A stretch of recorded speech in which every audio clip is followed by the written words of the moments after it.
From the All Indiana Podcast Network. The All Indiana Podcast Network. This is the News 8 Daily 8. Now the latest news. Kylie Conway has all the news you need to know. And more. Please stand by. This episode of News 8 Daily 8 is presented by Downtown Indy. Now, here's Wish TV's Kylie Conway. Hi, this is Kylie Conway, and this is the News 8 Daily 8 for Friday, December 4th. This morning, the Labor Department put out the November jobs report. It's not good. It showed U.S. job growth slowed in November for a fifth straight month to 245,000 added jobs. In the face of a surging pandemic, this is the fewest jobs added since April. The unemployment rate is now at 6.7%, slightly down from October's 6.9%. And momentum is building on Capitol Hill for delivering a long-sought COVID-19 relief bill. I think they're getting very close, and I want it to happen. Frequent rivals, House Speaker Nancy Pelosi and Senate Majority Leader Mitch McConnell spoke on the phone. The conversation came one day after Pelosi showed a willingness to make major concessions.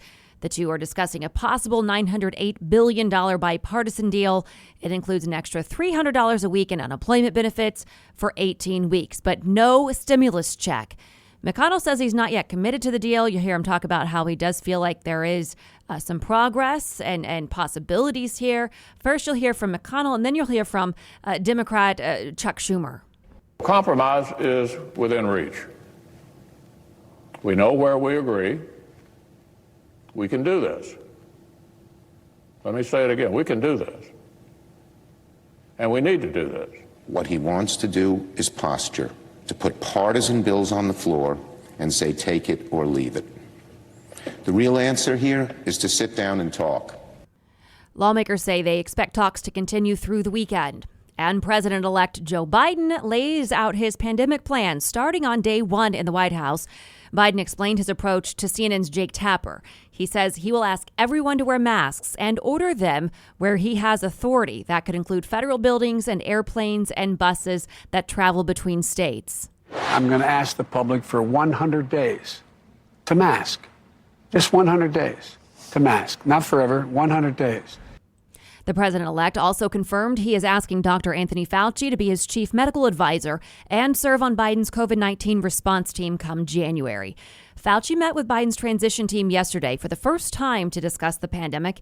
Biden is also promising to take a vaccine once one is deemed safe and effective. People have lost faith in the ability of the vaccine to work. Already the numbers are really staggeringly low. And it matters what a president and a vice president do. Vice President-elect Kamala Harris also said she will get the shot. And the first batch of Pfizer's coronavirus vaccine is now in the UK. That's according to CNN. The country became the first to authorize the vaccine earlier this week. Health officials say up to 800,000 doses are being made available next week. The UK ordered 40 million doses in total. Right now, the vaccine's being stored in unknown facilities. Then, early next week, the doses will be shipped out to hospital hubs acting as vaccination points.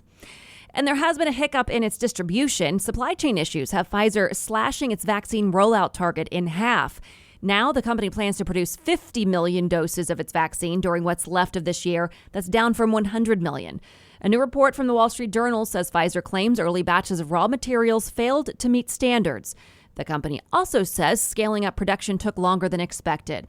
Pfizer still plans to roll out more than 1 billion doses in 2021. Carmel's Mayor Jim Brainerd is calling on everyone to be vigilant and remain hopeful. That is his message after hearing firsthand updates on a coronavirus vaccine rollout from federal officials. Brainerd says he was on a call Wednesday with Dr. Anthony Fauci, Dr. Deborah Birx, and the White House task force.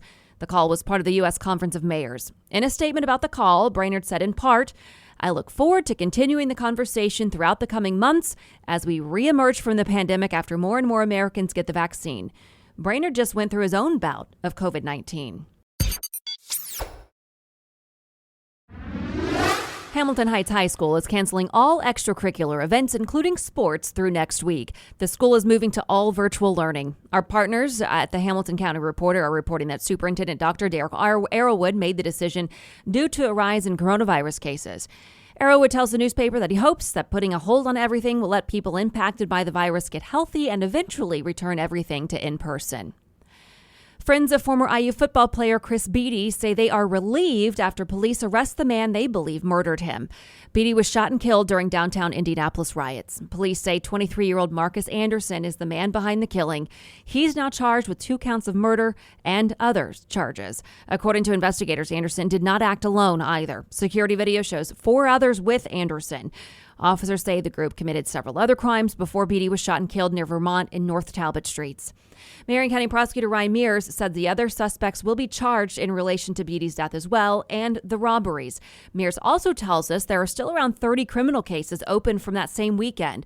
Authorities say they cannot move forward with jury trials because of COVID-19. Mears says surveillance video is certainly helping, but there's a lot of work to be done to track down IDs. He says he expects trials to resume in January. More evacuations are underway in Southern California as wildfires tear through the region. A red flag warning is in effect southeast of Los Angeles. Powerful wind is pushing flames through canyons and near homes, forcing families out. The biggest blaze is named the Bonfire. It started as a house fire late Wednesday, then spread.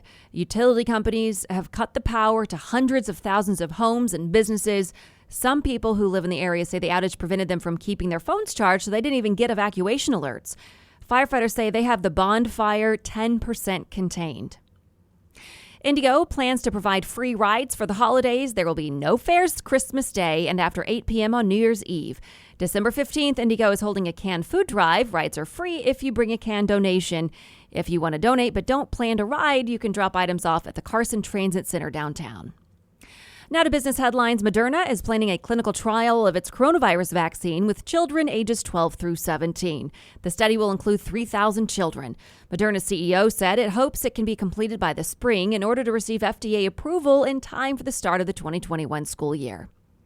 Carnival Cruise Line announced that it's canceling sailings through February, the latest sign that the cruise industry will not be sailing again until at least March.